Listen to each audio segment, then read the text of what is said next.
తిరువూరు నియోజకవర్గ పరిధిలోని రైతులు అకాల వర్షాలకు తీవ్రంగా నష్టపోయారు.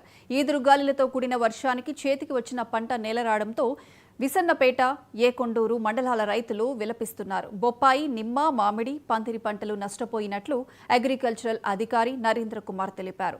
జీవో MS-1 ప్రకారం నష్టపరిహారం నమోదు చేసి ప్రభుత్వానికి నివేదిక పంపిస్తామని చెప్పారు. ఎమ్మెల్యే కొలికిపూడి శ్రీనివాసరావు నష్టపోయిన పంటలను పరిశీలించి ప్రభుత్వానికి త్వరితగతిన నివేదిక పంపించాలని అధికారులకు సూచించారు.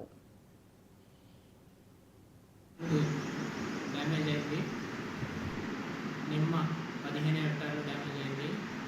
అలాగే 2 మండలాల మీద అంటే ఏకొండూరు, విసన్నపేట, మామిడి మొత్తం 500, 600 మొత్తం 1100 హెక్టార్ల వరకు మామిడి పంట అనేది రాలిపోవడం జరిగింది. అలాగే పందిరి సెమీ పర్మనెంట్ పండాలతో కూడిన పందిర్లు 5 హెక్టార్లు డ్యామేజ్ అయ్యడం జరిగిందండి. దీనికి సంబంధించి అంటే మన ఫైనల్ ఎన్యూమరేషన్ అనేది చేస్తున్నాము. అది కంప్లీట్ చేసి మేము ఈ వీక్లో కలెక్టర్ గారికి పంపిస్తాము.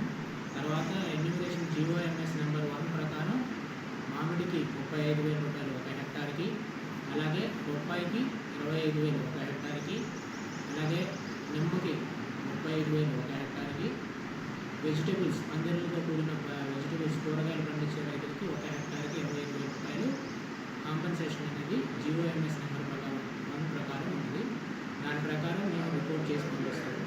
పేమెంట్ అనేది తర్వాత RTGS పద్ధతి ద్వారా రైతుల అకౌంట్ నుంచి జమ చేయడం జరుగుతుంది. బొప్పాయి మొత్తం 40 హెక్టార్లకు డ్యామేజ్ అయింది.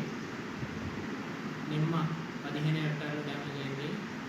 అలాగే 2 మండలాల మీద అంటే ఏకొండూరు, విసన్నపేట